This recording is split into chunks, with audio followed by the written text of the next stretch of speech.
Film Review, Movies, Music, Culture, Politics, Society podcast, interviews, movie reviews, and more. Live Sundays at 5:30 p.m. on Facebook at Crazon Dion. Hey everybody, this is Lunell, the original bad girl of comedy. I'm here at the Link Promenade in beautiful Las Vegas, Nevada, and you're watching the Film Review. And this is another great episode of the Film Review, Movies, Music, Culture, Politics, and Society. We are your hosts. I'm Crazy D. Tracy. And we review movies, music, culture, politics, and society. And do we have a great show for you today? Let's get some house cleaning out the way first, right? First, we want to shout out to our new advertisement partners, for the podcast. Quicken Loans, Geico, Firehouse Subs, Cox Contour app. Matter of fact, that's where we started as far as the live portion, where you can see us live through the Vimeo or the YouTube app right there on Cox Cable through the Contour. Then you would search Lordlandfilms, and then there we would be. Yeah, we did start. We started on Cox on the Contour, and then we moved over to going on the smart TVs and the Roku devices, right? And also we want to say thank you to Old Navy. So all those people, again, Quicken Loans, Geico, Firehouse Subs, Cox Contour apps, and Old Navy. And you can see those and make sure that you support those places because they do support the Film Review, right? So we have a great show, right? So we're going to be talking about our topic for tonight is the top 5 problems with interracial relationships, right? The top 5 problems with interracial relationships. 2053 is coming around the corner, and a lot of things are going to be happening in 2053, so we're going to address that, right? And then, of course, we have the movie review for tonight, which is, what's that called? Zombieland 2. Double Tap, right? Yeah. And the Double Tap, was it as good as the first one? Is it as good as The Dead Don't Die? And how does it match up to the tropes of Dawn of the Dead, where most of these rom-com zombie films come from, like Shaun of the Dead, right, which was a rom-com zombie film. And these are comedy zombie films. So how does it match up to the folklore and the tropes of the original horror zombie film, right? Right. So we're doing all that, so we have a jam-packed show. But right now, people, as advertised, as promised, we have a man on the line who is an executive protection specialist. He has been the bodyguard to the stars. Let's run down some real quick. And before we bring you on, OG Cody, Big Cody, turn down what you're listening to so we can have a clear signal. And then we'll be able to, on the replay, you'll be able to hear yourself crystal clear, and we'll have a crystal clear signal. So you have to turn that down or go into another room. So let's run this down real quick. So his clients include right now, Vegas Golden Knights, the Smith Center, just to name a few, Prince, Mac 10, Mekhi Phifer, Tyrese Gibson, Kanye West, Master P, Mary, Destiny's Child, right? And what he's doing right now is he is now looking for a few good men, just like the movie, a few good men to join Next Level Protection. How you doing? Right now we are talking to Big OG. I'm going to say this again. I'm going to say it again. We're going to say it again. He is an OG in the game, and we are talking about Big Coco. How you doing, Big Coco? Man, blessings, brother. Man, blessings, brother. Blessings to you all. Okay. So we are glad to have you on. We are really honored to have you on because you are a person that is at the top of your game as far as protecting people in the game, right? So you have the Chilton group, and you also have the next level protection, right? So before we get started in talking about what you do, let's go back to the formative years. Let's go back to the high school years. You graduated from Crenshaw High School, right? Yes, sir. Right? What was that like? Tell the people what California, LA was like. What was Crenshaw High School like back in that time? What did it smell like? What did it look like? What was actually happening? It definitely wasn't like Moesha, I'm gonna tell you that. It wasn't like Moesha. It definitely wasn't like Moesha. It was more or less like a learning camp every day. You learned something different every single day. Mm-hmm. It was like a interest to you. Like you had to be at school because you didn't want to miss nothing. So you went to school every day. You know what I mean? Mm-hmm. So there were teachers there. There was teachers there that cared. Oh, most definitely. I mean, my band teacher, you know, because I actually play drums too, and that's when I started DJing. But my band teacher used to let me hang out in the room during nutrition or lunchtime. I mean, not only just for safety, but just so that I could practice. Because actually in the mid-'80s, that was when the gang surge and the dope surge was real strong back then. And the school didn't stop anything. You know what I mean? So you did not get involved, even though you were in, because the way I understand it, because I'm not from California, we're from Cleveland, Ohio, and in Cleveland, Ohio, it was more like whatever's clever. If someone had something on the northeast side, people would go get it, and if someone had something on the southeast side, people would go get it, and it was more like that. But from what I understand, it was by neighborhoods, right, and by blocks. Mm-hmm. So how did you? Go ahead. You definitely had to make sure you knew what you were wearing and knew what you were saying, because what you were wearing and what you were saying could get you hurt real bad. And so you were able to, because you were in band and taking the extracurricular activities in your school, you were able to stay from out of the gangs. And people say, well, you're getting ready to do something, like some of the stories in the film. So I'm just trying to get to this. They said stay out of it, or you were just down by association, by being in the neighborhood. I was truly down by association just because everybody was in the band. You know what I mean? Gangbangers was in the band, gangbangers was in the choir, gangbangers was on the football team, gangbangers was on the basketball team. So, you know, we all grew up together, so we was all in it. Oh, okay, I see. So there was no escaping it. No, you wasn't going to escape. If you went to Crenshaw, you was a part. No, you were a part. Okay. You was a part. So then after high school, you went to college. You went to Golden. I have it on the paper, but I'm not looking at it. But you went into criminal justice. Why was that? Why was your focus on criminal justice? Well, actually, I left high school and I left to play football at the University of Texas. And I got hurt. My very first, really my first month being there, I got hurt. And I kept getting hurt. So back then, if you got hurt in college and you couldn't play, they sent you back home. Okay. So when they sent me back home, to, you know, a life of drug dealing and gang banging. And I had gained a little weight from playing football. So I figured I might as well learn how to do something where I can make some money. And I got involved with a few cats who are really, really famous right now. If you watch the movie Snowfall, you'll understand.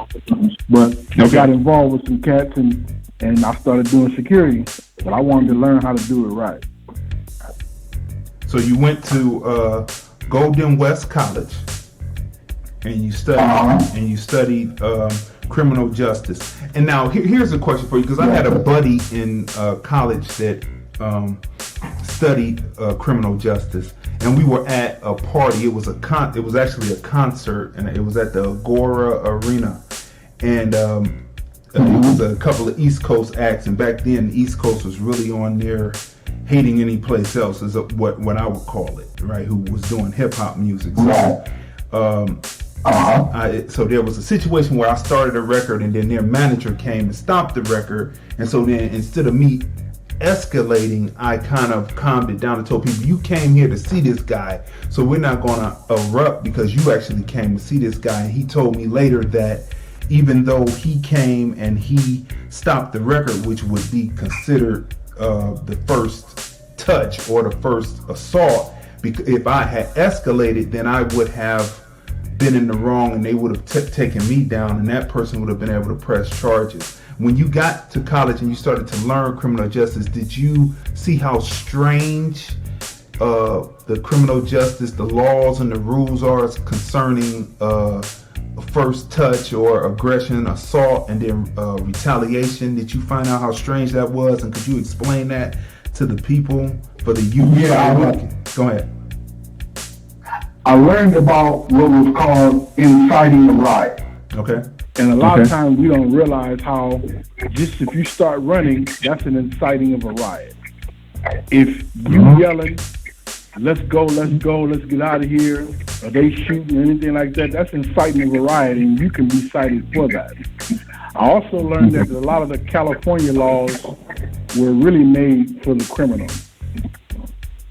They're really injustice for the criminal. And expound upon that. They're made for the criminal. A lot of times, if you think you're defending yourself as a citizen, you're still committing and breaking the law, because you feel like you're defending yourself, you're defending your family. In the law, it states that you both have the right to whatever it is that's going on, and it depends on how you defend yourself if it's lawfully correct. Oh. So either way, they could prosecute. Go ahead.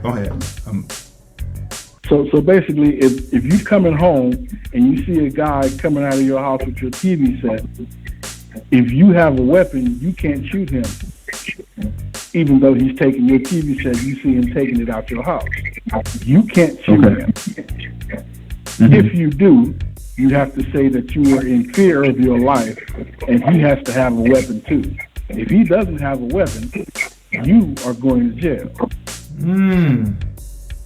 So that's where that old adage was. People used to say, make sure that they're in your house. Is that right? Yes. Exactly. Right. Exactly. You do what you want to do in your house. So are the laws really made, I'm asking a person who studied criminal justice, are the laws really made just to lock any and everyone up who doesn't have a great lawyer?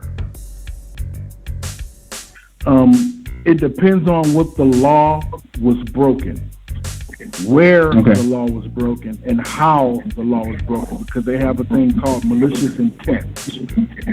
You know, sometimes they'll say, oh, it was premeditated. He thought about it before he did it, so he needs to get locked up.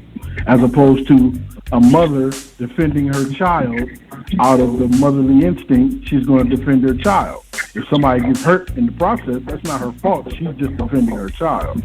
It just depends on how you do it. So it depends on what type of prosecutor you have. Like if that person is trying to advance his, get up to be a judge or even further in politics, then they may prosecute a person who was only defending himself, and it's clear to our view, but by the way the law is written, it's not so clear. Right, because sometimes we state stuff and don't realize that we're saying it in the wrong way. Like if you fighting with somebody and you say, I tried to knock that fool's head off, they can take that as you tried to kill him. But no, you just tried to hit him real hard. But they can take that another way. Okay. So they take the slang and then they turn it on the person. Exactly. It's all about the wording. So if you said, I was trying to defend myself, then that's different. Different. You're fine. Yeah, you're fine. I was defending myself, Your Honor.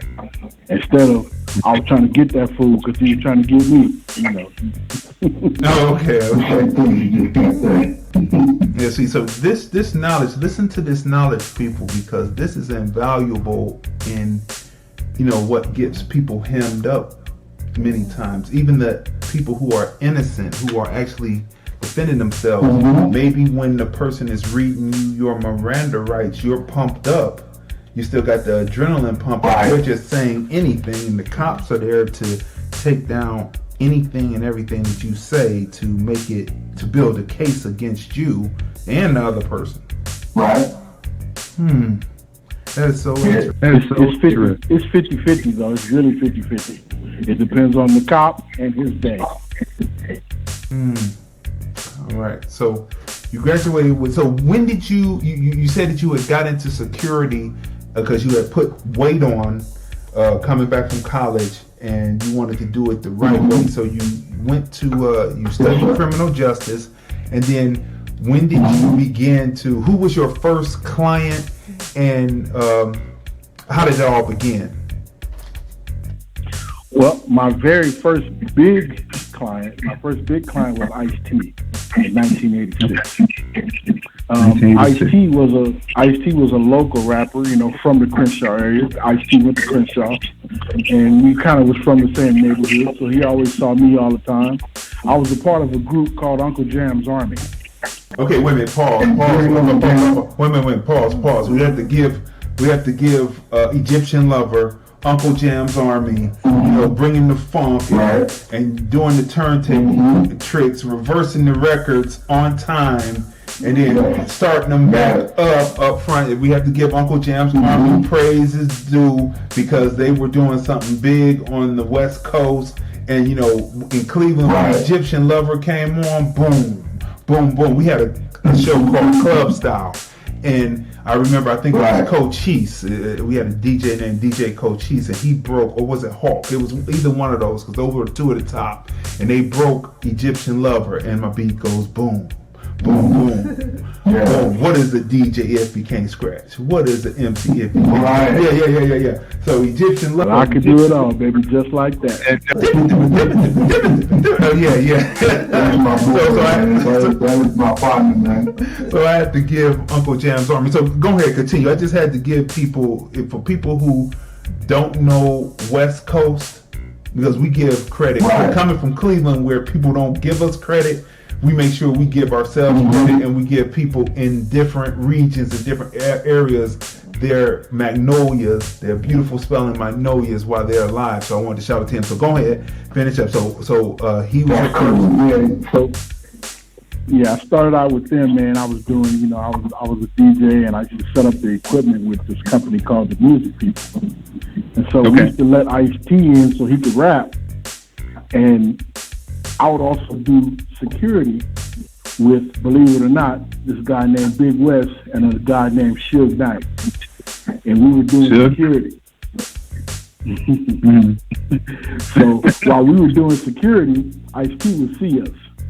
So Ice-T saw me and was like, hey man, I'm getting ready to go on tour. I got this new record, it's called 6 in the Morning. Can you go? I was like, sure, man. I had never been out on the road before. Sure, I can go. He took me out on the road for the first time in 1986. So pretty much the people from the neighborhood who were MCs and in hip hop music, they were employing their friends. So it became an economy. So was it that because you were holding such massive size, they were just picking people? They would say, okay, you can secure for us because we know that you can smash somebody. Was that really it? And they weren't really looking at the professionalism at first? In the beginning, it wasn't it because I wasn't big yet. I didn't get big until really big until the 90s. Okay. So it wasn't the size thing, it was a heart thing. I mean, technically, unfortunately, it was a knockout thing, and I should be called One Punch. Okay. So then, go ahead. So that basically was it. You know, people could see who was down, who wasn't getting punked. You know what I mean? Who was running to it instead of running from it. You know what I mean? And that's what the rap game was really consistent of: proving yourself and you know, having the biggest and the baddest dudes with you and all that kind of stuff. So that's how the '80s were. So from Ice-T, I went from Ice-T to King T to Mixmaster Spade, Cody T. In the '80s, it was. I mean, I started out with Ice Cube when he first started. Dub C, Mad Circle. You know what I mean? All of the West Coast cats, I started out with them in the '80s. Okay. Someone told me it's muffled, but I'm hearing you clear. So just let me know, Chris, if you hear OG real good. If you hear him real good, but I hear him clearly, so the playback should be good. But just let me know in message if it got better, because I'm EQing as we go along here. So for those who are just chiming in and coming on, we got a long list of people that just chimed in on Facebook Live. We're going to name them off in a few minutes. We are talking to Big Coco he's an executive security specialist, and he's looking for a few good men to join Next Level Protection Agency. And we're going to get into that, but we're getting the background real quick. So here's a question more about the DJing, because you DJ. What was the mentality? What was the mentality of a LA DJ back then? Let me tell you what my perspective is from looking at it and hearing it, because Cleveland has some of the best DJs, mega mixing and all that. But what I hear from LA is there's a certain aggression there, where it's like, I'm going to show you that I'm the best, and I'm going to show you my tricks, and I'm going to show you that I'm going to do something that's innovative. It's more like being more innovative. And how much of that how much of that came from the East Coast coming out and their DJs having to be shown that, you know, it started there, but here we are here? Well, I'm going to speak for the guys that I was around. DJs like Bobcat, Joe Cooley, Battle Cat, M-Walk, cats who were competitive DJs and technically who competed against West Coast DJs, East Coast DJs, and let them all have it. Okay. The mentality of a DJ, the mentality of a DJ back then was rock the crowd, make everybody love you, and if you have to, come from behind them turntables and get down. Oh, okay. You know what I mean? That was the mentality. Be fly while you do it, look good while you do it, play all the records that other people don't play, make sure you let the records play, mix it, cut it up, do it better than everybody else, play something else. And then that was the mentality. And was it an aggression? Was it not only from people coming in from the outside touring, but also inside? What was it like? People battled, and it kind of like brought the different hoods together for a DJ battle. Let's talk about that. It never was that. And when it came to locally, we was always battling somebody from the East Coast. It was always a East Coast battle. It was always the Eric B and Rakims or people like that who had DJs, Cash Money, you know what I mean, Premier, Guru, people who had DJs who came to the West Coast who wanted to battle people like Battle Cat, Bobcat, M-Walk, Aladdin. You know what I mean? Dudes that was really representing for the West Coast when it came to turntables.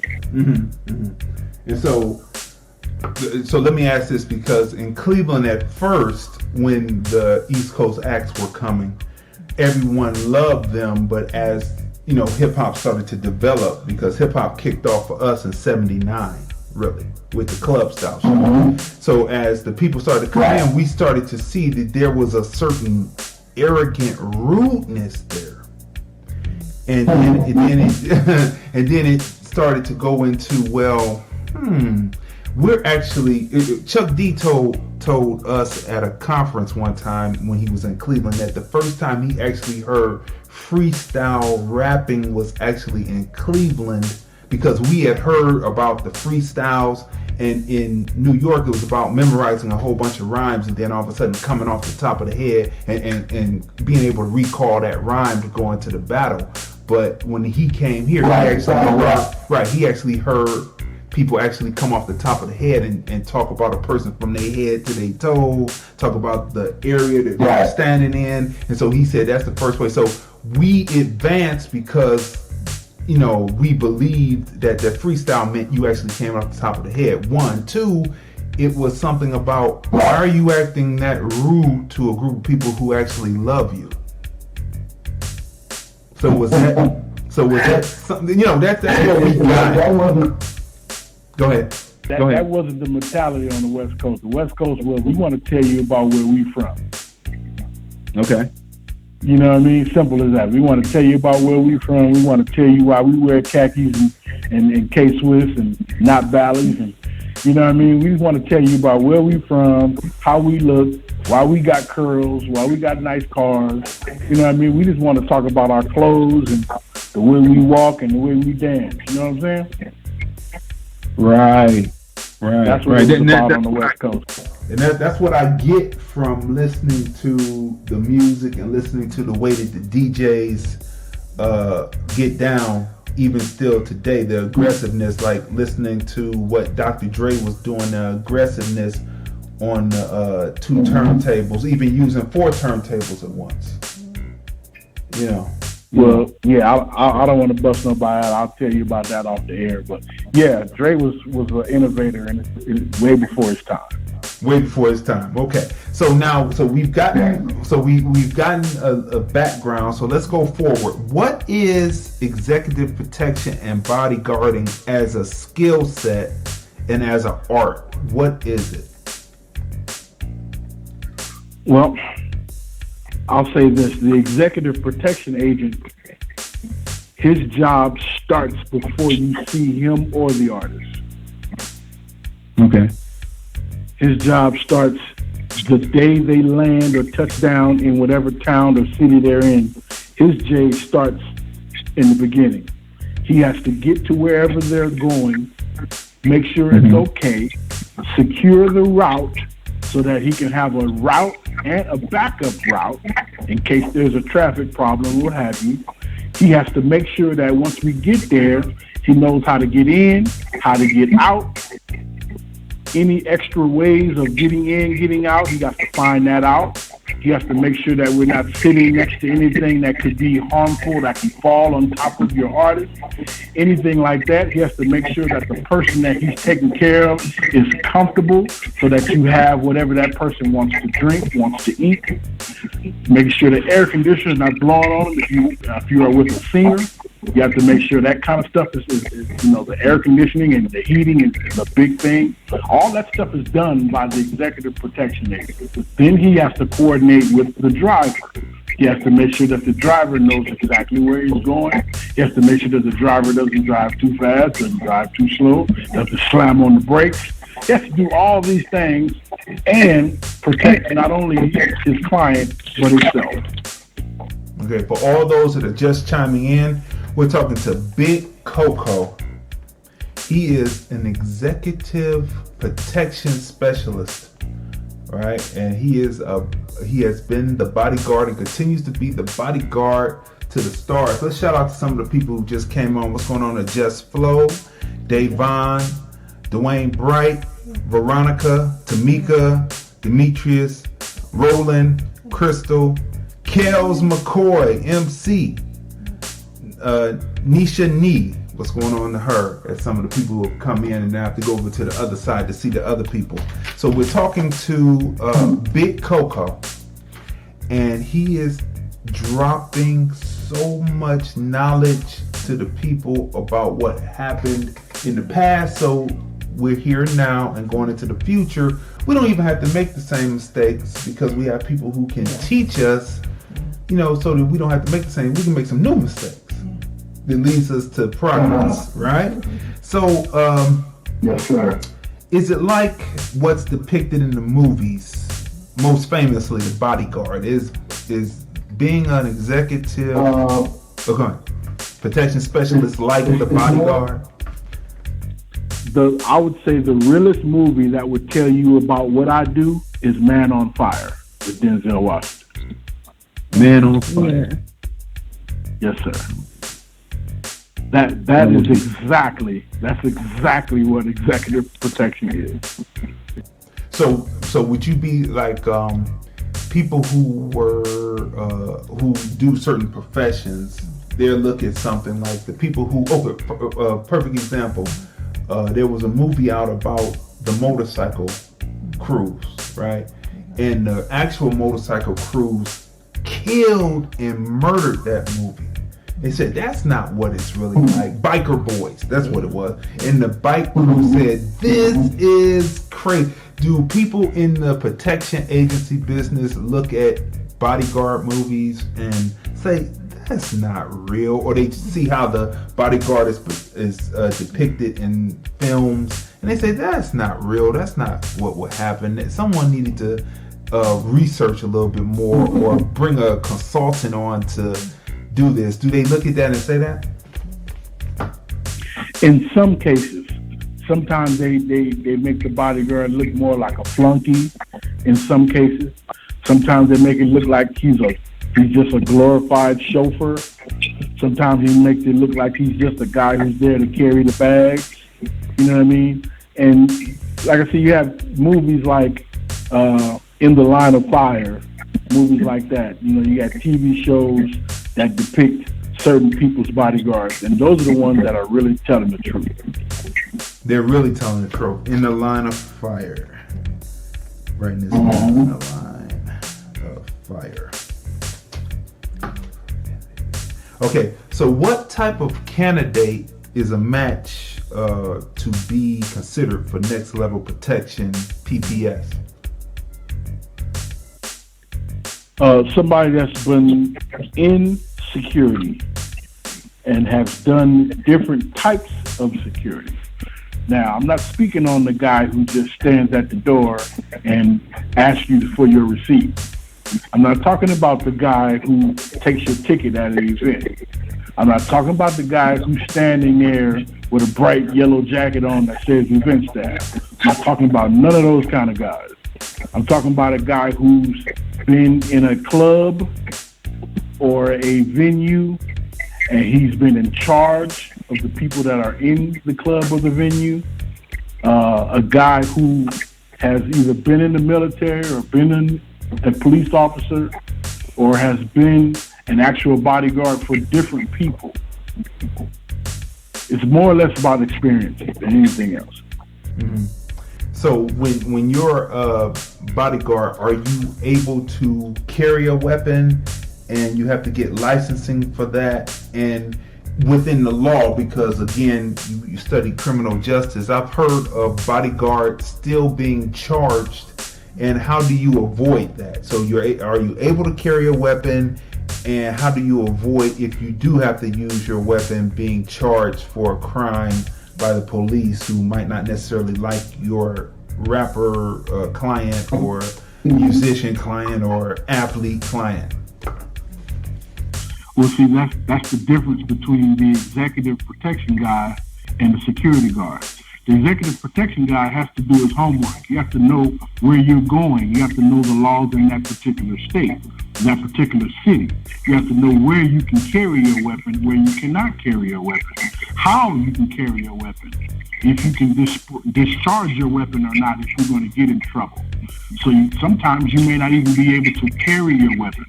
Believe it or not, here in Vegas, a lot of times you can't carry your weapon in a casino. So a lot of times you see guys with people, one guy might have a weapon only because he's a police officer or a SWAT guy. A lot of times the bodyguard doesn't have his weapon because he's not allowed to carry a weapon inside of a casino in Las Vegas. Okay. And so that gets kind of sketchy or sticky because there are certain situations where the person that might want to be the aggressor or the person who would attack a star might be armed. Then you have to be in close concert with their actual security and their actual EP agents that are actually in the casino. Every casino has its own set of EP guys who are assigned to do special types of security. So it's not the guy that's in the uniform. It's the guy that you have no idea is really there watching. You get with him and you have him stick close to you. Okay. So what is the feeling that an athlete or a star wants to feel when they have a executive protection specialist bodyguard around them? What is the feeling that they want to feel? Believe it or not, man, it's the same thing that you and your wife would want to feel. You want to come home just like everybody else. You know what I'm saying? That's the bottom line. You want to be able to go, enjoy yourself, not be harassed, come home, get in your own bed. It's that simple. So they want to have somebody that's with them to make sure that they can take all the bumps and the bruises, meaning that you take on the people that want to be extracurricular. That's your job. You take on those people. Hey, man, we're not going to do that today, blah, blah. Well, I just want an autograph. Okay, well, man, let me see if I can do that for you, but just give us a minute. You know what I mean? If you don't have somebody with you, now you have to be the person to say, hey, man, I'm just trying to enjoy myself. I'm out with my wife or I'm out with my friends. We're just chilling. That person that's a fan may think you are being a butthole. If the bodyguard is there, he can say, hey, man, look, blah, blah, let me get your name. I can see if I can get it and write something down for you, blah, blah. We just can't do it just right now. Just give us a second. You know what I mean? It kind of softens the blow of not being able to approach your favorite star, your favorite athlete. The athlete wants to know that he's going to be able to come home safe. He don't want to be in no fight. He don't want to be in no confrontation. He wants to be able to come home just like we do. So he wants to feel secure and that you have his back like you're a family member almost. You literally are one of the highest paid babysitters on the planet. Oh, okay. okay. Let's go through some of the stars that you have protected and bodyguarded for. Let's start with Prince. First of all, a great loss to all of us. Right, but a person that took himself seriously, but not too seriously to the point where he would say, I want to be remembered forever. He seemed to say that once I'm gone, that was what I did, and now on to the next, kind of. And that's a hard thing for people to swallow a lot. But tell us what Prince was like as a person. Prince was the ultimate in professional and the ultimate in grown man. He respected all boundaries, he respected all privacy, and he paid for what he wanted. You know what I mean? It's not like he cheap. It's not like he did anything halfway. Everything was first class. Everything was all or nothing. If it wasn't right, he didn't want to be a part of it. Simple as that. He was a man's man. He was a ladies' man. I mean, he was one of the manliest cats I'd ever been around wearing high heels and makeup. You know what I'm saying? Okay. For real. I mean, he was one of the pickiest dudes I ever seen in my life, but he had some of the most beautifulest women I've ever seen in my life. So, call it what you want, but hey, it worked. Musically, you couldn't touch him because he played everything. When you listen to Prince, you listen to him. A lot of people like to compare. There's really no comparison to him because you're listening to him. Other people, they may have wrote the song. Other people may have told the musicians what they wanted to play. When you listen to Prince, you were listening to him. And he told the band how he wanted them to play his music. And he knew. Go ahead. I'm listening. He knew what he was doing, man. He was just a guy who knew what he was doing all the time. And unfortunately, you know, man, I understand what pain can do. And a lot of times, you know, when you're in pain, you're not in your real right mind. So, you know, pain can make you do a lot of strange things. So, when he first met you, how did he hear about you? And when you first, when you first met him, how did he present himself to you? I first met Prince on the video shoot for Cream. Diamonds and Pearls and Cream was shot downtown LA at 1 o'clock in the morning. And we were doing video security. Me and a guy named Kevin McDaniels. Big shout out to Big Kev. We were doing video security. And Kevin assigned me to Prince's trailer. Prince had 3 guys with him. One of them went to Oklahoma to play football. Of course, I went to Texas. So if you know anything about college football and that rivalry, that struck up a big conversation. His manager played football.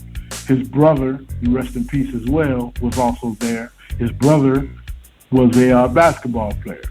But all of them were intrigued about the South Central lifestyle. So his brother asked me, where was I from? Hey man, you know, I'm South Central. Oh, for real? So we started talking about it. Prince hears everything. He got supersonic ears. So he literally was listening to what we were saying outside the trailer. He opened up the door and said, do you know Ice Cube? I said, yeah, I do. He said, oh man, we need to talk. And that was it, man. I was with him for the next 4.5 years. Wow. And because of Ice Cube. Because they shared a zodiac sign. They shared a zodiac sign, and they're somewhat similar as far as their work ethic and their drive and getting it done and making sure they leave something behind. Gemini. Right. I later was with Ice Cube in the late 90s and was on the Players Club set with him and actually in the movie. Okay, so that came through your association with Mac 10 and West Side Connection, correct? Exactly.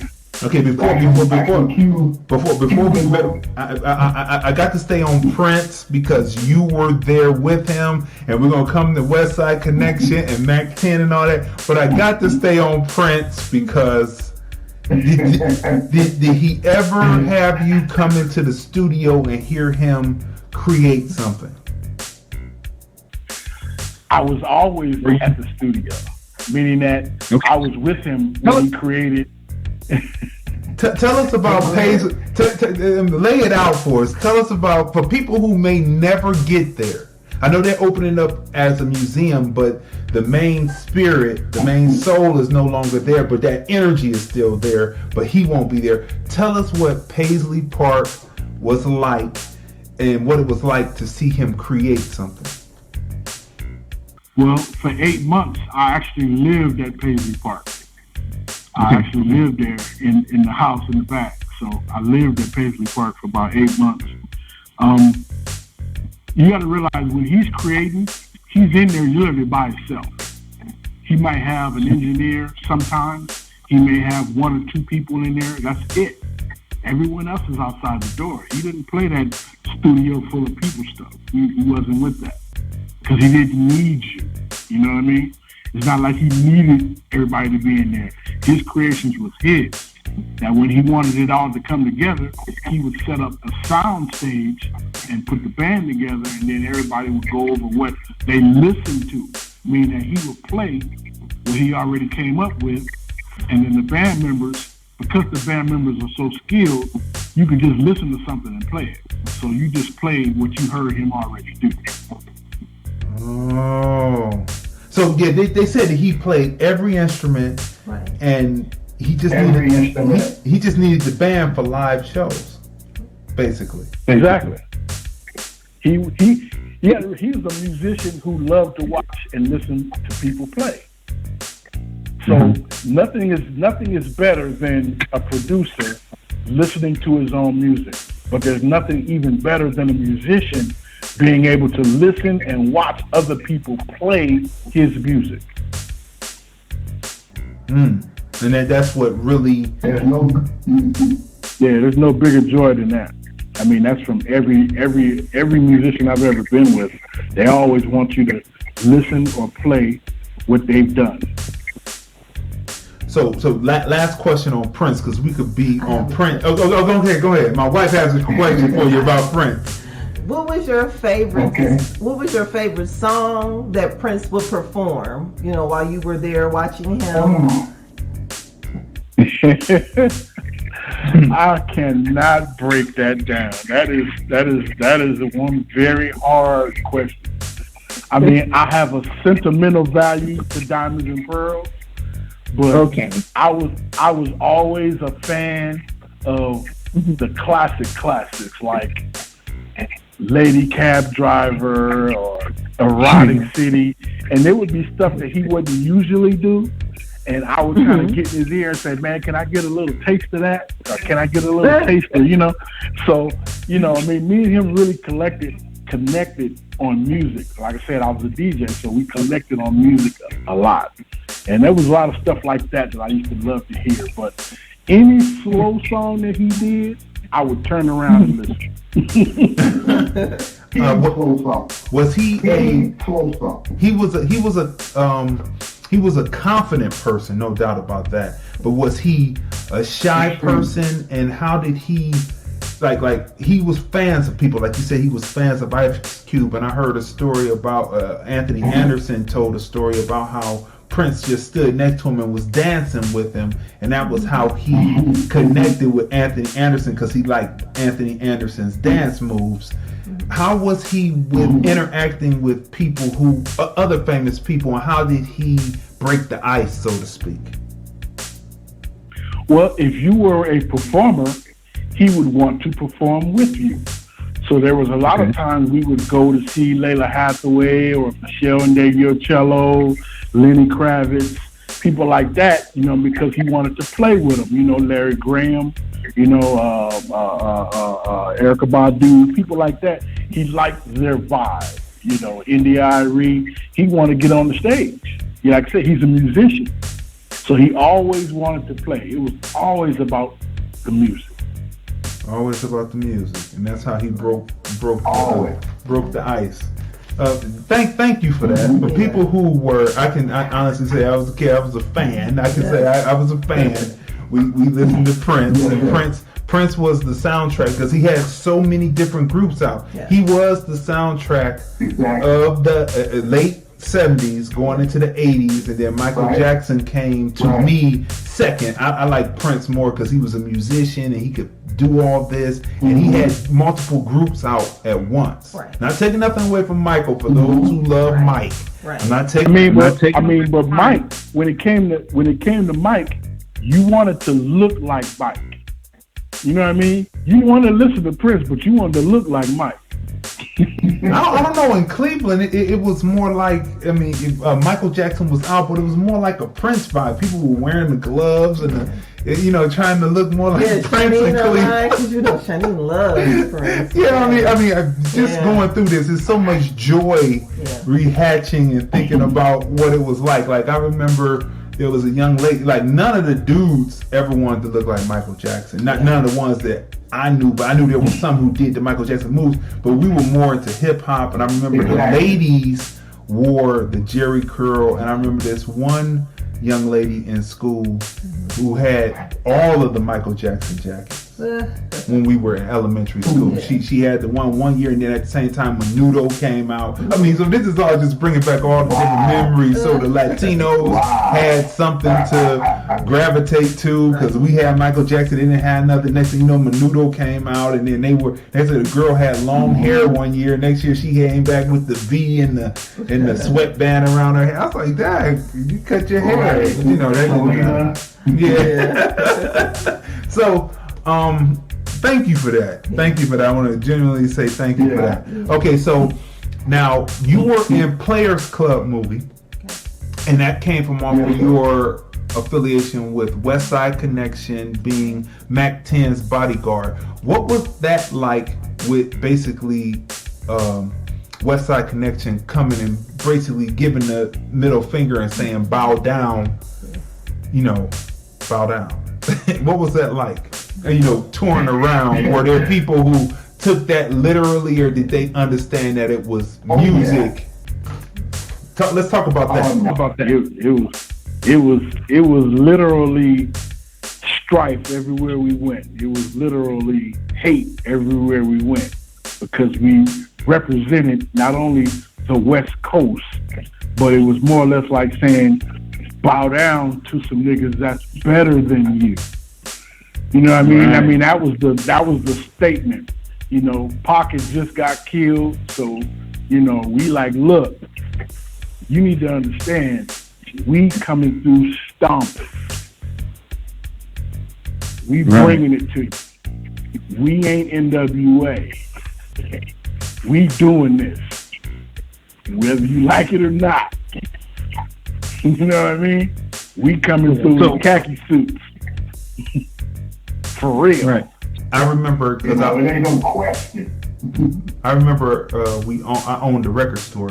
My wife and I owned a record store back in the 90s. And I remember Mac 10 came through on a run when he had one of his solo records out. And Mac 10 was a quiet guy. And I remember the other retailers, after he had left, had said that he really didn't say much. But me being a person that was actually in hip hop and understood how the tri-state, well, not the tri-state, but one state within the tri-state would try to be kind of rooted. I remember going to Cleveland though, so I was with him.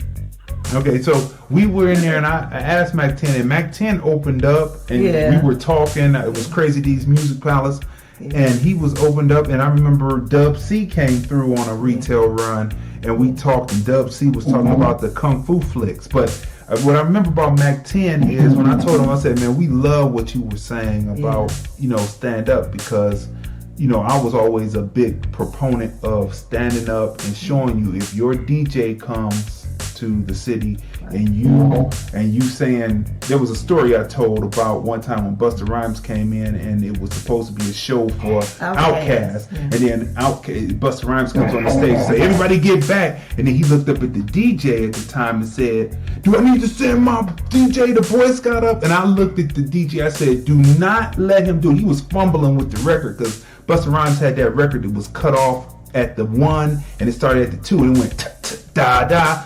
So you had to cut it, go da da da, right? So he was fumbling with it. He got it started, but I would have told the dude, send your boy up, because that's what hip hop is about, and I'm gonna send him back disgraced. Y'all not gonna tell this story. You know what I mean? Anyway, so when I told Mac that, I had to tell that. That was quick as I've ever told that story. But I had to say that when we talked to Mac 10, he said you did, because probably they were getting pushback in different places. But I was like, I'm with you, because just because something is created, I always took it as it was a black art form, and not so each area brought its own piece to it. The West Coast taught you how to make money from it, and the South has took that blueprint and has run with it ever since, because they remember the days when the East Coast was saying, look at them country niggas. Excuse me. Right. Yeah. And that's what made Master P so beautiful, because Master P made it like, okay, you laughing at me, but I'm really laughing at y'all. Y'all can laugh at me all y'all want to, but I'm laughing at y'all all the way to the bank. And let me tell you something. Anybody who didn't think that Master P could rap, Master P had a flow, and it came from pure confidence, pure desires, pure dedication to make a better way for his family, right? And when he came out with these albums, and the way that he was coming out every single week, and we loved it when the Body movie came out, and the opening sequence on the Body movie when he shoots the dude in his knee. I mean, I must have moved. I moved so many of those DVD, VHS. I must have moved so much. Yeah, me and Mac 10 was in that movie too. Yeah. So tell us of the experience of working on independent movie sets and then coming to Players Club, which was a budgeted set. It had budget. You're talking anytime you're talking about different kind of money, you're talking about different kind of mindsets. So you're talking about the hater mindset versus the well-off mindset. On the independent mindset, you got all the haters of the person that's actually doing it on their own, feeling like it should be them in the front. Okay. Then you have so that's who you watching. You watching all the dudes that's from the neighborhood. You watching all the dudes that's in the family. That's who you're watching, because they feeling like, why you making such a big deal over my cousin? Why you making such a big deal over my man?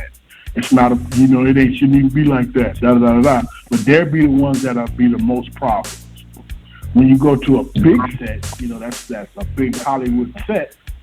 You only worried about the actual people who were there who are mad that they didn't get their thing approved.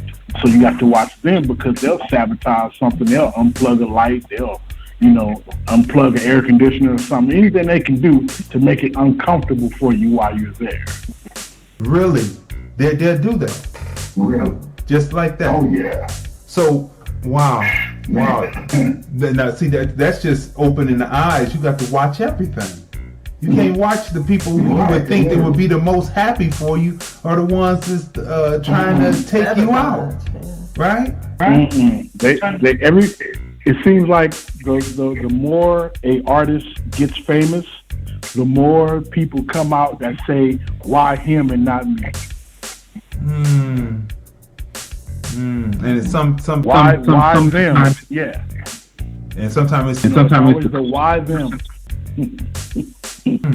So you were on the set, and did they say, hey, we got a part for you, and we want you to be in this movie? Talk about how you landed these roles in these two particular movies. Well, I got big by that time. I was not only big, but I was strong, and I spoke a little differently than most guys who were doing bodyguard work. You know what I mean? So a lot of times they would be like, it would be cool to have him do this, or it would be cool to have him do that. Let's make him do this, or let's have him do that. And I didn't have a problem with it, because, I was still young, so I didn't have a problem with being on camera. Okay. So what you're saying is that you were articulate, and many who do bodyguards are more not, or what do you mean by the way you speak or spoke differently than most who do bodyguards? A lot of guys don't take time to realize that the way you speak is what either de-escalates or is going to promote you. Oh, okay. You know what I mean? A lot of times they don't think about their speech. What you say, how you say, when you say. So, I want you, so people, again, I want you to know who we're talking to for those who are coming in. Big Coco. He is an executive protection specialist. You see his picture right here on our back panel here, where you can see who we're talking to, right? He is dropping knowledge and gems in everything that he says. Did you hear what he said? He said that the way that you speak can de-escalate a situation, and at the same time, when people are watching you and observing how you go about your business, it can promote you, right? Take promotion and promote. Go ahead. That's the Golden Knights. That's the picture of me with the Golden Knights behind you. Okay, yeah. Let's talk about let's veer off a little bit and talk about the Golden Knights real quick. So you're with the Golden Knights right now, and they saw your previous work and said, we want you on. How'd that go about? How'd that come about? I actually applied when the team first started. I applied for team security, and they told me I had to be a part of NHL security. And, NHL security didn't have anybody that looked like me. So I applied for team security.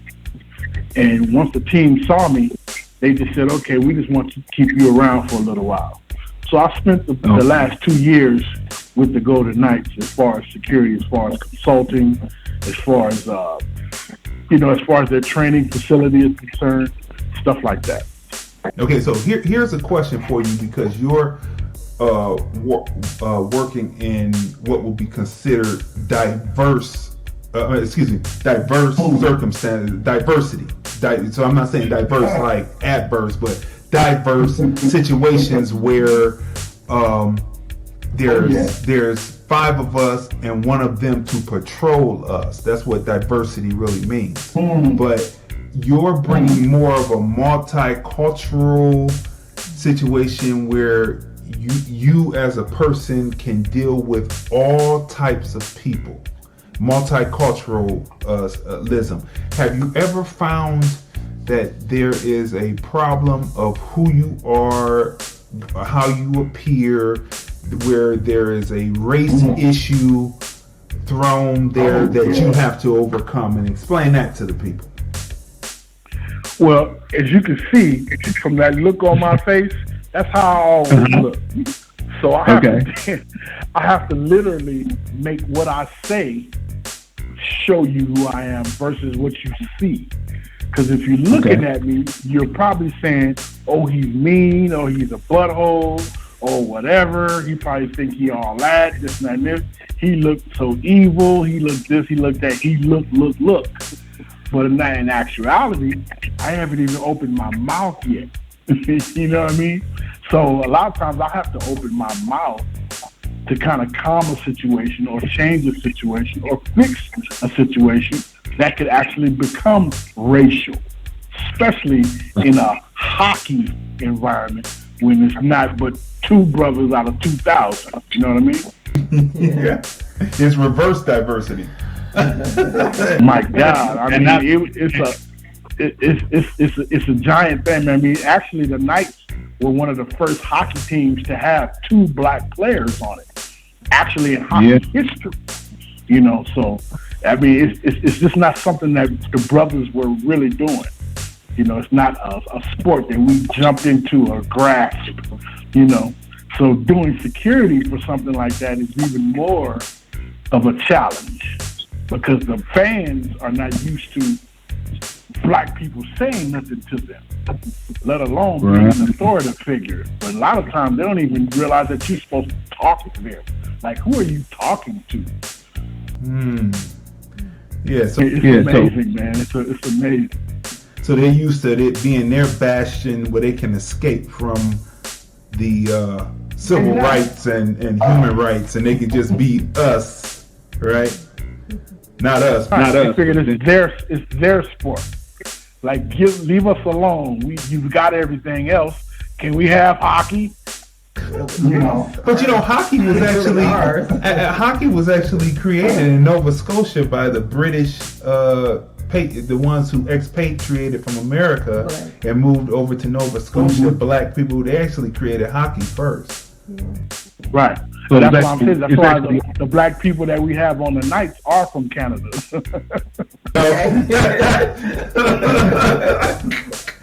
So real quick, because you know we're gonna keep on going with this, and we're gonna have to squeeze everything else in because this is robust, and we want to get this all in. What was Mary Mary like, and how were they different than Destiny's Child? Well,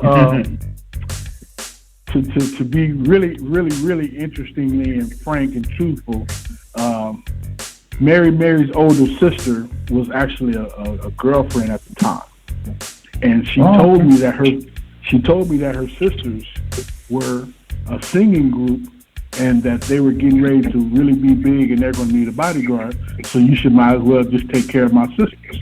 So that's how that actually happened. Warren Campbell, who was their producer and who later on married Eric, I believe, he said, hey man, you know, can you take care of these girls, blah, blah, blah, this and this. They need an OG with them, that's and this. They're not like normal R&B chicks. This is some gospel, but they don't look gospel. They don't sound, you know what I mean? It's a difference. Like, we bring in another element to this, and a lot of people are going to be questioning it, and we don't want nothing to happen to them. So in the very beginning, I was with Mary just on the fact that they were new to a lot of people, even the gospel world. A lot of people don't understand that sometimes the church folks are just as rough as regular R&B folks. Is that right? Yes, sir. I mean, they would get to like, we don't want you using those secular samples in the music, or they wouldn't say it quite like that, but they would say, I don't want you using that. No, they'll be like, why you exactly? Why y'all singing like that? Why y'all using those songs? Why y'all dressing like that? Why your hair that color? Why you look like that? Why your jeans so tight? All that kind of stuff that don't need to be said, but they feel like they need to say it. And so with Destiny's Child, did you come in with them while they were first starting, or did you come in after they had their first album? After post I actually didn't come in until their actual last album. I came in right before Beyonce went solo. Okay. So I did the last album, the Cater to You album, is when I was with them. Okay, so you really had to be ready, because they would bring guys up on stage like what they did Terrence Howard and some of the other famous during the BET Awards, right? Yeah. So they would actually do kind of go ahead. But I was used to being with females because I was with a group called Times 3. I was with a group called Pretty in Pink. Okay. I was also with a group called SWV. Okay. SWV. Yeah. So I was definitely familiar. I mean, I've had a lot of female, artists. As far as Monica, I was her first bodyguard. Queen Latifah, I was her first bodyguard. There was a female named Trouble T. She actually died. I was with her. Trouble T. She was a lot of female. She was cold. So how now you're transitioning from eating meat to being a vegan bodyguard? Like, so how hard is that? So how hard is that, and how do you keep the bulk up, or do you find that the bulk is leaving naturally because you're not eating meat? Well, I lost over 118 pounds before I decided to become a vegan. But the bottom line is, you have to realize that your insides are way more important than your outsides. And after 30 or 40 years of consuming red meat, it takes a toll on your body. So if you're lifting weights and you're not sleeping right and you're not resting right, which was what I was dealing with because of my job, year after year after year, my body was slowly tearing up, slowly just going bad from the inside out. And the only remedy was to change what I ate. So I had to literally transform and say, I'm not going to eat anything that's going to be bad for me, since I'm in my 50s now. Right. And so how is that? So how hard was that transition to give up meat? Because my wife and I, we still eat fish, chicken, and turkey. But we gave up beef and pork a long while ago. But how is that to be vegan, where everything is? It's incredibly interesting, and if you're like me and you're competitive, it's a competitive thing as well, because you're constantly trying to figure out what else can you eat. What else can you eat besides meat? What else can you eat besides fish? It's competitive, so it's constantly ever changing. You're always trying to figure out what else can you put on something to make it taste good. You know what I mean? So it's very, very, very, very interesting. Suave, MC from Cleveland, Ohio, said, "Dope interview." Thanks, Suave. Wow. Thank you, sir. Yes, sir. Because this information, I mean, you are giving this information, and we gonna have to go though. This is so bad. We got a jam factor. We only got 50 minutes left in the broadcast, and we got to go. But I got more questions for you. Okay, so let's do this, because we're gonna have to have you back. But right now, we've been pumping up the fact that you're looking for a few good men to join Next Level Protection Agency. How do they get in contact with you, and what are the steps that they have to take? Well, actually, I'm going to conduct some seminar style training sessions where I'm actually going to speak to people about the difference between security guards, event staff, and personal protection. And then those who are interested, those who feel like they understand the differences, will let me know where they want to fit in. So I actually have a referral service, which is Bodyguards R Us, where people call me about security for this or a bodyguard for that. So I'll be able to refer them. So if they come to the seminar and, they like what they hear, which I'm sure they will, but they come to the seminar and they're interested in going further, then I'll be able to refer them to different positions. Okay, so there's different levels to this. You've got different levels to this because you've been in this and you're not new to this. And so different levels and you're making it happen so you can place people. So is that important for you to place especially African American or black people into positions of bodyguarding? Or is that... believe it or not, man, I've always been down with the Browns, meaning that my Hispanic brothers have always been one of the first people to come to a rescue when something really goes down. So I have no problem with any of them or any other people like that or anybody else, technically, who really wants to seek knowledge on how to do this job correctly. That's good because, as a people, we've always been a multicultural. We always share and build and teach, and then people take what we do and turn it against us in many ways, and it comes, and what they learned came from us in the first place. So your heart, your heart is in the right place, and that's what we always do, and we should continue to do that. And I noticed you're down for the brothers also having a place too, right? Yes. Yeah. My thing is, I really want to deal with the brothers who've been told wrong, and I want them to know the right way. I want to deal with the brothers that's been turned down because of maybe the way they look. Let's maybe try to fix that. Let's say we can, help you dress differently, speak differently. Let's tighten up your resume. All those kind of things, Even it comes down to report writing, speech, vocabulary. All these things are things that have held us back, and we always say it's them. No, it's us. We have to take time to not just watch YouTube videos, but listen to vocabulary, listen to certain things, read books.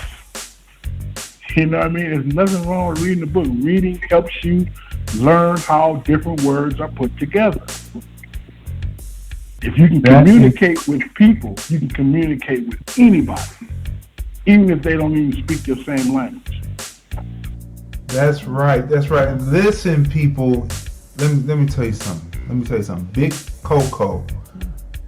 I keep on wanting to call you Big Cody, but Big Coco is putting down so much needed knowledge from over 40 years of experience. You know what I mean? Close. I want to say 40. I'm going to give you 40. Right? You were doing it when you were a teenager too, okay? You were a teenager and matter of fact, you were 10 and you were doing it, okay? Okay. So, man, out of diaper. Yeah, that's right. You were 3 years old. But give them your give them your contact, your email.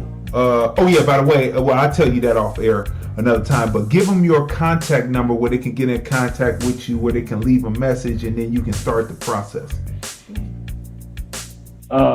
COCODA Bodyguard @gmail.com. Coco the Bodyguard. Say it one more time. Spell it one more time for him. COCODA Bodyguard @gmail.com. That's Coco the Bodyguard @gmail.com. All day. Man, listen. Yes, sir. Big Coco. we're gonna have to have you back because I got more stars to talk about. I've got more experiences. We didn't even get to one of the funniest stories. I got questions for you, but I mean, this was so robust. But we got to move on. We only got 44 minutes now, and so we got to move on with the show. But we appreciate you, yes, brother. We you. Appreciate you. Yes. The information that you put out within the stories alone is invaluable for the people.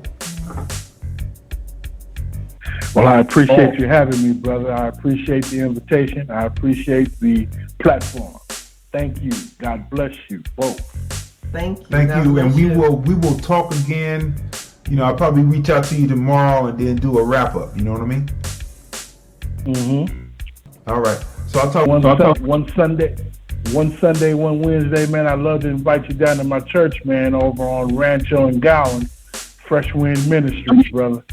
Yeah, we didn't even get to talk about you being a Christian bodyguard and how that changed and how did that come through being with Mary. But we'll hold those questions for another time. We appreciate you, brother, for real, for real. Man, thank you. Thank you. Thank you much. Have a good evening. You too, sir. All right, people. So listen, this has been a robust hour. Nearly an hour and 20 minutes. And we only got basically nearly 40 minutes to get it done. So let's move on to the next thing. We would like to thank OG Big Coco. That's how you can see him on Instagram. OG Big Coco. You can see him with the stars, with the athletes, and learn more about his protection. And also within the writing, he put his Gmail email in. And so people, listen, we're moving on. Listen, we've been doing the blaxploitation horror films, the top 10 blaxploitation horror films that you should have in your collection. Jason is all right. The original Dracula is all right. Halloween's all right. Halloween is all right. Michael Myers, he's okay. Right. But if you don't have these particular joints in your collection, how can you then begin to heal yourself from what many black psychologists and people who study blackness and bring ourselves to being sane in this society that's usually based on white supremacy? How are you going to make yourself sane if you don't include in things produced for and by you during these particular holiday seasons? That's what the Black holiday movies are about that Oprah is releasing, right? That's right. So people, before we get started, so we have 4 new ones. So let's go through the list again. The top 10 of all time. Number 10, Bones, 2001. Tales from the Hood, 1995. Now Eat, Brother Lynch Hung, 2000. Blackenstein, 1973. JD's Revenge, 1976. Petey Reedstraw, The Devil's Son-in-Law, right? That is 1976, I guess. Yeah. And then Vampire in Brooklyn, 1995. Blackula, the original, 1972. And Scream, Blackula Scream, 1973. And we have a presentation to show you real quick. We're going to show you this presentation, then we're going to be back. Viewer discretion is advised because we keep it the way it was done in the 70s. So this is a quick 2-minute, 3-minute clip of what we're going to be talking about. We're going to come right back, and we'll be right back in a second.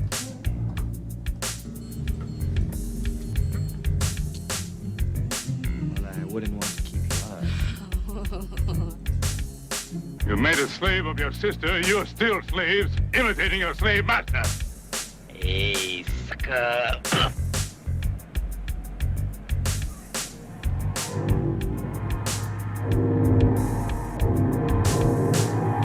Did you hear what I said?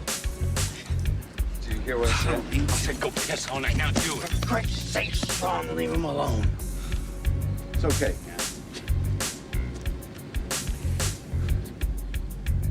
So here we are, people, and we're back.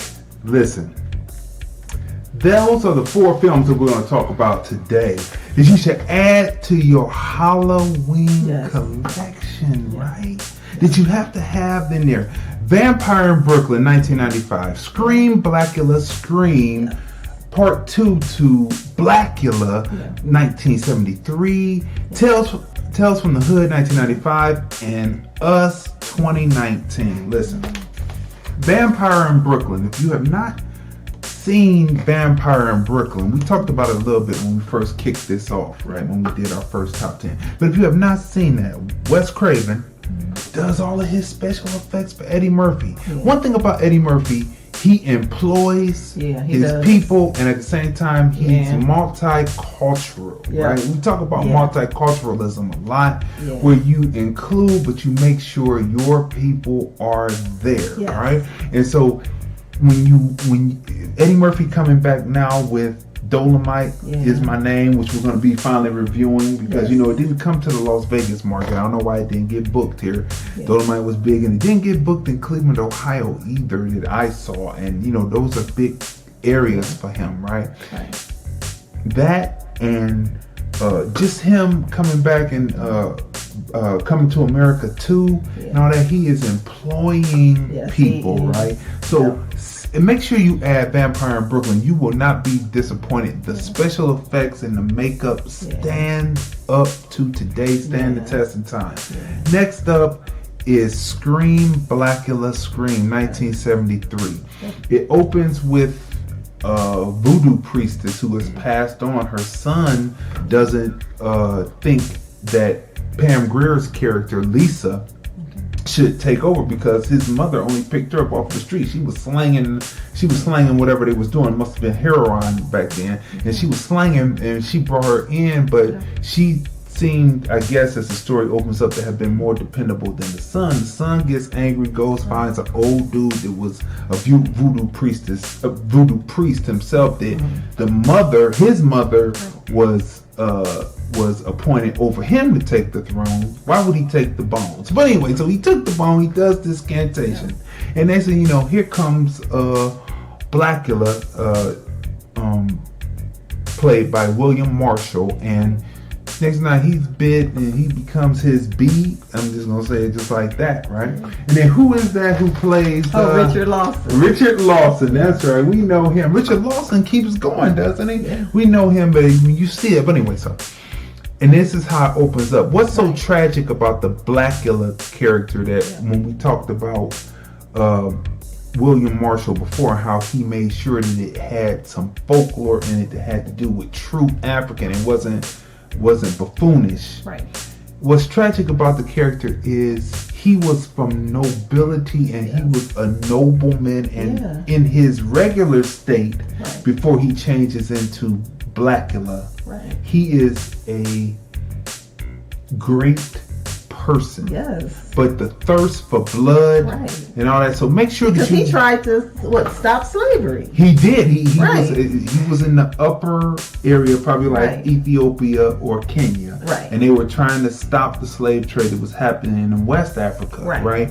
And that's how he meets up with Dracula. Right. And Dracula curses him to be buried alive and never see his woman again. That's the story of part 1. It's kind of re-shown in a flashback in part 2. But he was just trying to come in to help end the slave trade, find another way, another economy for them to have. But as usual, well, anyway, we'll get on that on another subject. But anyway, so see Blackula, Scream, Blackula, Scream. It really is well put together. The special effects that they used on it are awesome. Tales from the Hood. 3 dudes are looking for the right, and so they go to this strange house because they find out that the is supposed to be there, and this person, kind of like not the crypt keeper, better than the crypt keeper, takes them on tales from the hood, and in the end, these were tales to try to get them to turn back from their ways, but in the end, they didn't want to turn back from nothing, and so they got the. And so you have to go watch that, right?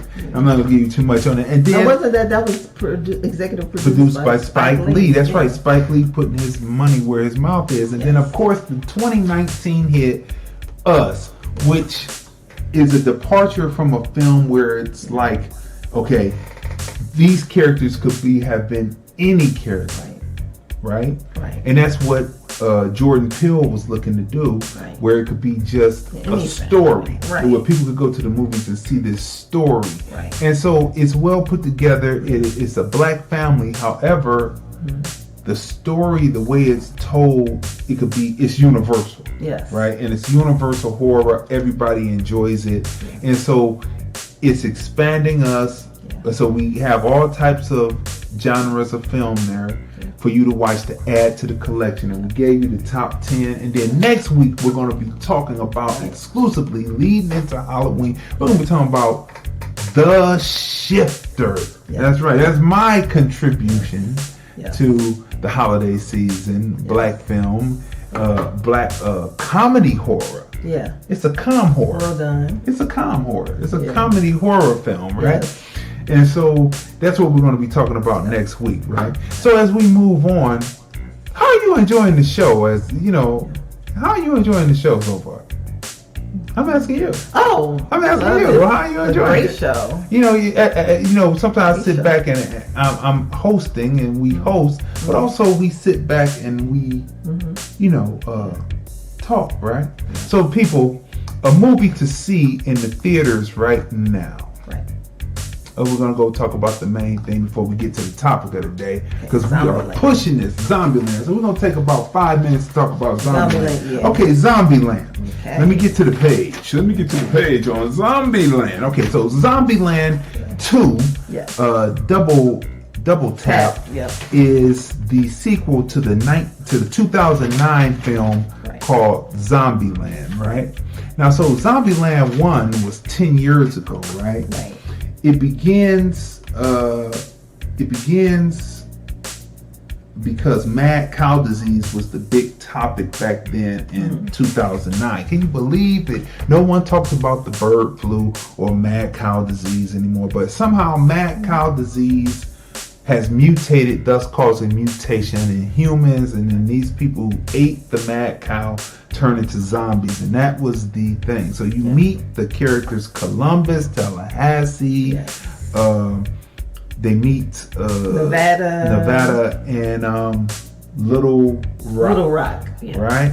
And so they go on in this adventure of trying to learn the rules of how to fight zombies, survive the zombie apocalypse, right? So that's part 1, and it ends with in an amusement park. So make sure you see part 1. Part 2 picks up. So Nevada isn't in part 1. No. Nevada comes in part 2. Right. And she would be the equivalent to what's her name's character? Because I'm not Emma Stone's character, right?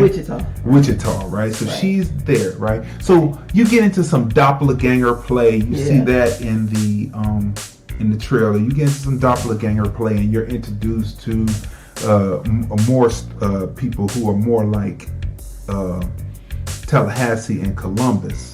Right, I'm trying to zoom through my paper to get it. You want me to get a cast? Yeah, get a cast real quick. Abigail Breslin, she plays Little Rock. Yes. Jesse Eisenberg plays Columbus. Woody Harrelson plays Tallahassee. Rosario Dawson plays Nevada. And Emma Stone plays Wichita. And also starring in the film is Zoe Deutsch, Luke Wilson, Thomas Middleditch, Bill Murray, and Dan Aykroyd. Yeah, she plays Madeline. I believe that's the character's name, right? Madeline with Zoe. Okay. Rosario Dawson plays Nevada. Right. Zoe Deutsch plays Madison. Great job. Luke Wilson plays Albuquerque, who is the doppelganger to Tallahassee. Right. And then Thomas Middleditch plays Flagstaff. Right. And so the movie is good, but they rely on some tropes from the first. Right. And one of the best comedy zombie films, com-zom films, is Shaun of the Dead. Yeah, that's good. Right, 2004. Yeah. It's one of the best. Does this movie line up to that? No. Does it line up to the first Zombieland? I don't think so, because they rely on some of the same tropes, and the story kind of follows the same way with new characters introduced. Different situation, but it's kind of followed the same way. So no. What brings life to it, I feel, is Madison's character. The Madison character. Yeah, right. She's like the breakout star in the film. Right. Yeah. Mm-hmm. Cast of characters. So you're introduced to Babylon, and it's funny. What a trivia fact, in 2009 they talked about the Twinkie. The Twinkie was very important in the picture, and then a few years later in 2012, Hostess did shut down. So it was kind of like a cursor to that, right? Yeah. I'm trying to get everything in because we have to keep moving, people, because we are running out of time. But it's cool because time is short, but it's cool, right? All right, people. So now, what would you give it? Compared to the one we saw earlier in the year, right, which is called The Dead Don't Die. That was good too. The Dead Don't Die, we gave it a 10. Yeah, right? Danny Glover. Danny Glover was in it. Multicultural cast in this one too. Right. Because they rely on some of the tropes, to me it's not as good. If you want to see a good zombie film, watch The Dead Don't Die. Yeah. And definitely Shaun of the Dead. Right. You have to see that. That's based in England of all places, right? But this one is good for the shock value, but the kills of the zombies, you've seen it before, so it kind of lags. And in the middle, they were trying to fill in space, so it kind of drags in the middle. So for mindless entertainment, it has some of the tropes in it, but it's not really relying on Dawn of the Dead too much. They're not staying with all the tropes. They introduce you to some new type of zombies. Yeah. Right? But to me, I give it a 7 because it dragged in the middle. It's hilarious, but I give it a 7. I do too. I agree. I would give it a 7 also. Give it a 7. So, but go see the film because it's entertaining, but it's nothing that's going to advance the genre any. It's nothing like that that's going to advance the genre, right? So let's get down in the last 20 minutes that we have of the show. Let's get to the topic of the night, right? Mm-hmm. And the topic of the night is, move this over a little bit. The topic of the night is the top 5 problems with interracial relationships. The top 5 problems with interracial relationships, right? And I start from number 5 and I go to number 1. And let's see if we can get this in within this 20 minutes. Okay. Number 5. Okay. Remember, this is the top 5 problems with interracial relationships. Number 5. Not enough interracial babies.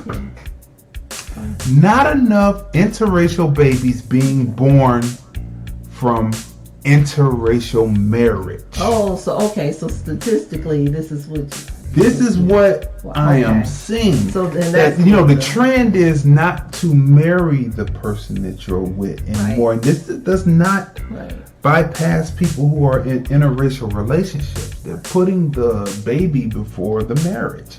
And really coming from, well, we'll get to that in a second, but black man with white woman, make sure that you get married before you have the baby. Black woman and white man, make sure that you get married before you have the baby. And why is that? Because it's, besides anything else, it's legal, it's marriage, they have a last name, that means insurance, all the other things, but it teaches stability because there's a lot of things that are happening out here in this world that's going on because, which we're going to get into 4 through 1, where a stable household where both parents are on board, where they can teach the kid about what racism is. And we're going to get into that. But myself, my grandparents, my grandmother was black. My grandfather was white, right? They moved up to Ohio. That was one of 2 states in the United States that allow interracial marriage. They moved up first, got married, then began to produce the offspring that then, because they loved their mother so much. My grandmother was a dark brown beauty. Her eyes were so dark brown that they were blue. That's midnight blue, okay? And he loved his wife so much, my grandfather, that he died at 65 working, doing his thing. He was on a tow motor and he had a full-blown stroke that threw him off of the tow motor. And as the story went, he waited as long as he could. When she came through the hospital door, he put his hand up and he passed away. He just wanted to see her one last time. So when I see people in interracial relationships, and when I say that they should be married, because the people come through with all of what's going on in the world today, you need to have that stability. Right. And I know what happens when the people, he loved my grandmother so much that they saw the love that he had for her. And my mother had two brothers, and she made the third of three sisters, and all of them married men who reminded them in shade of their mother, which brought me about. It always comes back to me. So number 5, one of the main problems with interracial relationships is not enough men. Get married and then produce the offspring and stay married for that 18, 20, 25 years to raise the offspring, how many ever you have, and then after that it's gravy, and then y'all kicking it and staying together. And of course this can be applied to any relationship, black and that, black and black, you know what I mean? But I'm just saying, put marriage back into it, right? For the children. Because, but in this case, that's a problem because people go through certain things because this society is built to destroy and not build. If it's built to destroy the black person who is a straight black person, what do you think it's made to do for the people who they look at and say, this is why racism is around? Number 4, the parents not teaching the children about racism as if racism will ever be over until the race that is in fear ends its fear one way or the other. And what do I mean by that? If it's the white-black relationship, the white partner has to be knowledgeable of racism his or her people practice. Why do they practice racism, people? Because they found out long ago that when the original people on the planet mix with them, the dominant trace of the original person comes out in the people, and they are in fear that they will no longer be on the planet in their phenotype. And we're going to get there, right? So this is number 4. The parent has to be knowledgeable. The white parent.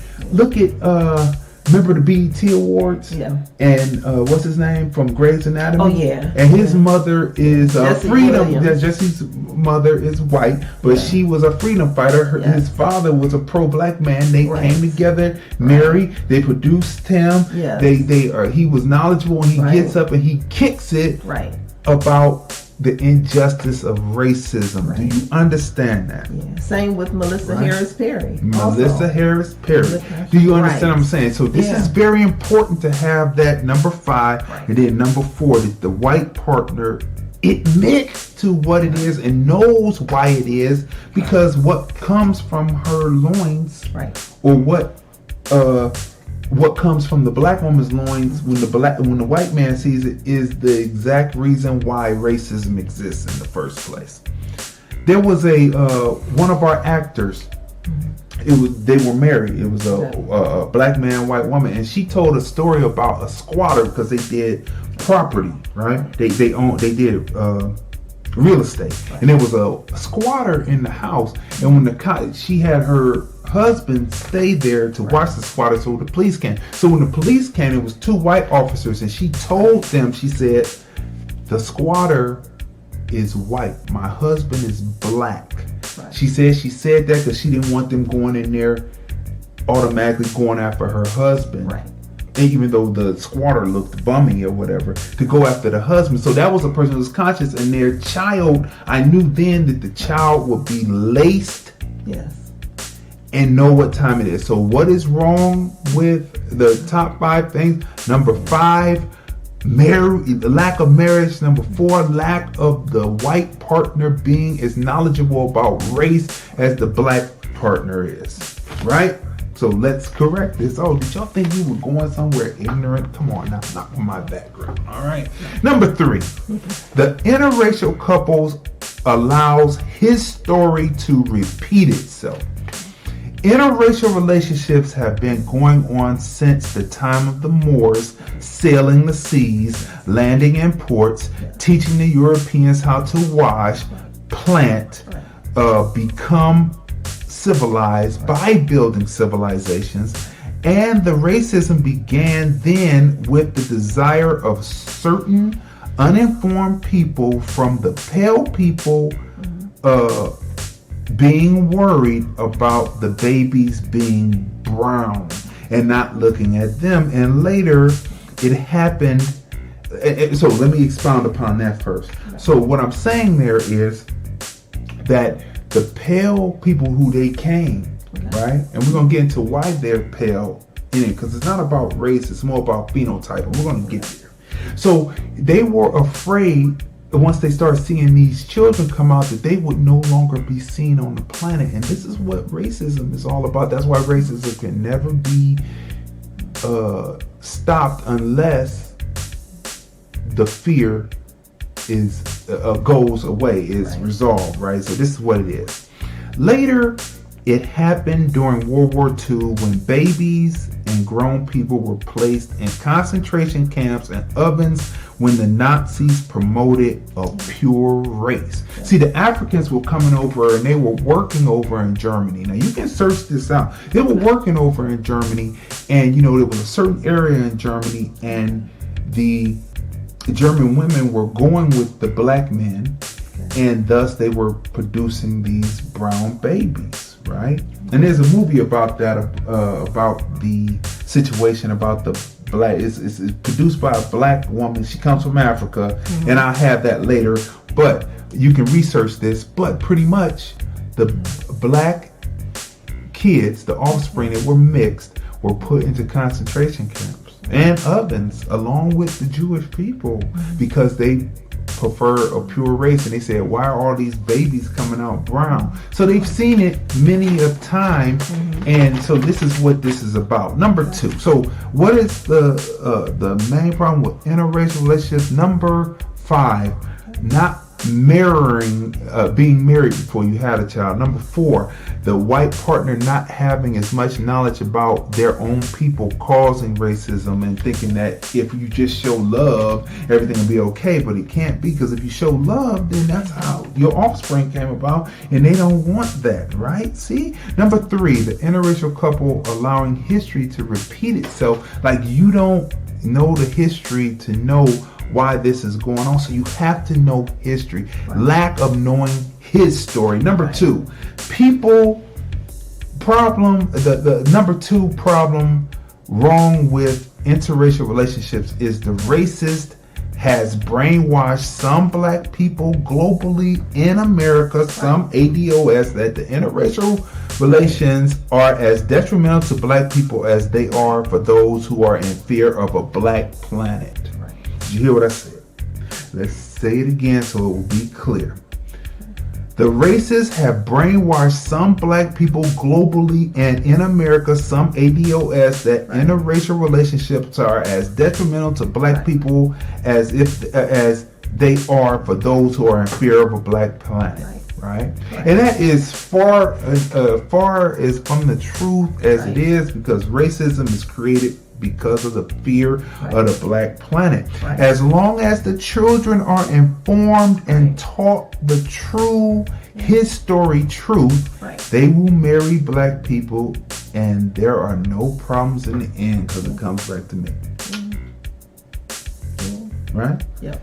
So, number one, the top problem with interracial relationships today. There is only one race of people on the planet with variations created by, with the various variations being created by sick scientists using fake findings to justify keeping certain people apart because the offspring don't look pale. Okay? But due to the injustices, we have to still endure what we had to endure. We used the language they created to discuss and battle the white supremacy system created to eliminate dark-skinned people from the planet, right? So unfortunately, we have to use the terminology and the language, and anyone who knows language and words are cast a spell. Yeah. It's a spell. And so long as we keep using these terms, we're still going to be in the white supremacy system. So it's really not about race, people. It's about phenotypes. Now remember what I said about number one, not knowing that there is only one race on the planet. It's about phenotypes, right? And phenotypes, the actual science is real. Phenotypes breaks down so simply on its lower level, but then you get into sub-phenotypes. But anyway, we won't get there. We're going to stay on surface level because we want you to research. But look, pretty much this is how it breaks down. If you're in a warmer or hotter climate and you're in the sun, you're going to have darker skin. Right? You're going to have darker skin because you have melanin to protect you from the sun and the hot element. If you're in a cooler, colder climate, the lighter your skin is going to be too pale, right? It's baked in, that whole phenotype, those phenotypes are baked in for millions of years for us, and for them crossing across the land bridges, that's 6,000 years, right, of them being who they are. So they're the youngest on the planet, and they are in fear of the black planet because they see that they then get re-swallowed up to what they actually are. And this is why racism won't be eliminated with love, because when you say love, well, love gets us to me. Right, and so that's what it is. So this is what it is, people. So it's really phenotype. So those are the top 5 problems with interracial relationships. Number 1, there's not enough information to know that there's only one race, and it's more about phenotypes, and it's about the further you get away from a hot climate with the sun and you go into a colder climate, then you start to change. And this is over millions of years. And then for them, once they got to the colder climate, Caucasus Mountains, and into the colder regions, then it was 6,000 years for them to, be where they are today, right? And so it's millions of years, right? Number 2, interracial relationships, black people being brainwashed that interracial relationships is as bad for us as it is for those who are in fear of the black planet. Number 3, the interracial couple allows his story to repeat, right? Learn what happened in the past so that you can eliminate it in the future. Let your children know what they have to deal with, and that's actually everyone, because history is important. Like right now, like after the Halloween season, we'll be covering one of the films we'll be covering is the Hidden Colors film. That's right. That's right. And which would be perfect, going towards the holiday season, gift giving would be perfect gifts, right? That's right. So history is very, very important. Right. And you have tools like that that could help. That can help a great deal, right? But this right here, this information I'm bringing with, this is information that I learned way before Hidden Colors, and stuff that I have worked on and studied in books and worked on because of my lineage. You understand? Number 4, the parents not teaching the children about racism and why racism actually exists. It's not about, oh, we're gonna love on you, because if we love on you, it's gonna produce me.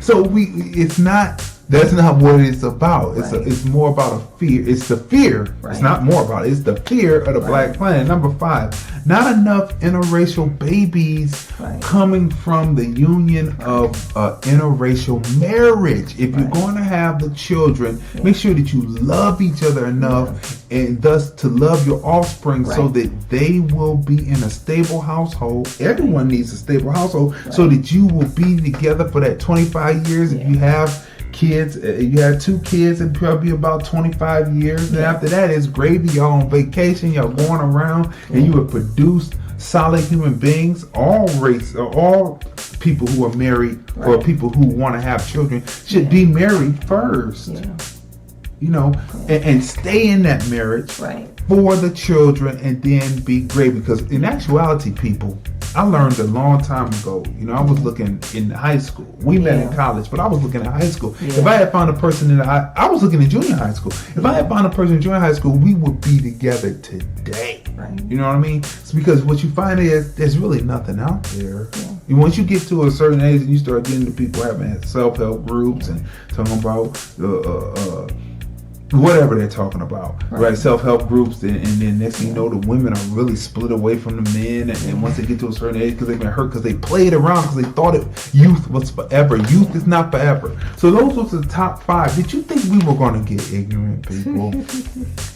No, but those are top 5. So you know, this, what I said, should be put into think tanks and thought about and dissected and worked through in there, because in the end, it always comes back to me, unless the white parent is one that's about white supremacy, and they know that their herds are thinning out, so they're just using the black woman, and then they'll say, here, make sure you marry someone like you, and they keep on genetically doing this. So you have to learn about phenotypes and the genetic splicing and the things that were happening. Kind of like how they took the tomato, how we took the tomato, it was poisonous, and turned it into something that was edible, right? It's kind of like that. And how we taught them how to grow oranges in Sicily. But those are other stories for other times, people. And so this has been. Did we hit everything? Yes, we did. Okay. One last thing before we go, people. I have to tell this, because this is very important. This is very important to the advancement of the film review, and we have a few seconds left, so let's make sure we put this in so that you know that this is going on. This has been another robust show of the film review, and I'm so glad to get that top 5 in today. I didn't know what we were doing, because we had such a robust show with OG Big Coco.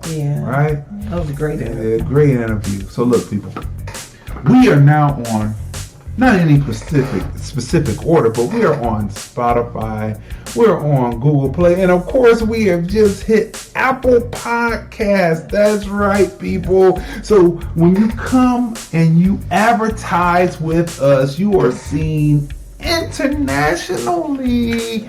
And when you can play us on your favorite platform, more platforms coming, more podcasts coming. This is the 81st episode of the film review. Unbelievable, right? We are doing our thing. So people, make sure that you check us out on those platforms. Follow us. You know what I'm saying? Get in contact with us. Again, before we go, because we have 35 seconds left, let me see if I can get to the page real quick. We want to say again, thank you to our global partners, which are Quicken Loans, Geico, Firehouse Subs, Cox Contour app, and Old Navy, just to name a few. And we'll be going through more, because once you get to this level, we're making it happen. So come on, be with us, and we're out of here. The Film Review, movies, music, culture, politics, society podcast, interviews, movie reviews, and more. live Sundays at 5:30 p.m. on Facebook at Crazon Dion. Hey everybody, this is Lunell, the original bad girl of comedy. I'm here at the Link Promenade in beautiful Las Vegas, Nevada, and you're watching the film review.